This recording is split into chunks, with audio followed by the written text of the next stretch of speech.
Само на част от Хамбург има едно невероятно място, което ви препоръчвам да посетите, и това е замъкът Шверин, който е построен върху езерото Шверин и наистина едно много магическо място. Входът за замъкът е 13 евро, но с малки деца не е подходящо. Замъкът има около 635 зали, което го прави един от големите замъци близо до Хамбург.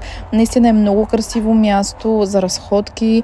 В градината може да се разходите напълно безплатно и е наистина много очарователно за снимки и за един ден, който да прекарате в тази магическа обстановка. Наистина е уникално. Историята на замъкът е на повече от 1000 години. Наистина е много интересна. Ако искате, може да прочетете. Замък Шверин наистина има дълга история, която е интересна за любителите на историята, но нещата там, които може да се видят, са много интересни. На децата не им хареса толкова много, не бяха очаровани, но пък се разходиха приятно и те, нямаха избор. За съжаление, около реката беше доста студено и си тръгнахме по-бързо, колкото беше планувано, но все пак се насладихме на красотата и се радвам, че посетихме място отново, защото аз бях ходил през 2023 година, но в зимата имаше сняг и по друг начин се представяше красотата на замъка. Сега беше много зелено, с много цветя, наистина много красиво. Самият Шверин има малък център, който също е много приятен за разходки.